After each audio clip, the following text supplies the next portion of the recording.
Isang araw, nahuli ni Kapulong yung anak niya si Berto. Nagme-makeup tapos nakasuot ng bestidang pula. Di ba sabi ko sa'yo, Berto, magpakalalaki ka na? Anong ginagawa mo? Ay, tay, bakla po talaga ako. Bading, shock la, ganun. Sabi niya, ay, halika, sumasagot ka pang.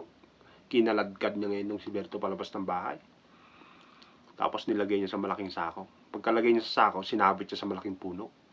Tay, pawala mo ako dito. Gumaganon pa si Berto eh. Ay hindi kita pakawalan. Magpakalalaki ka. Magtanda ka dyan.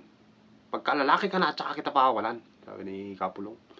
Ay tay, wait lang. Sabi niya. Ay hindi. Sabi ni Kapulong. Lumapit ka dito please. Di lumapit bahagya si Kapulong. O ano yun? Pakiswing naman please. Yung parang kay Miley Cyrus, yung wrecking ball.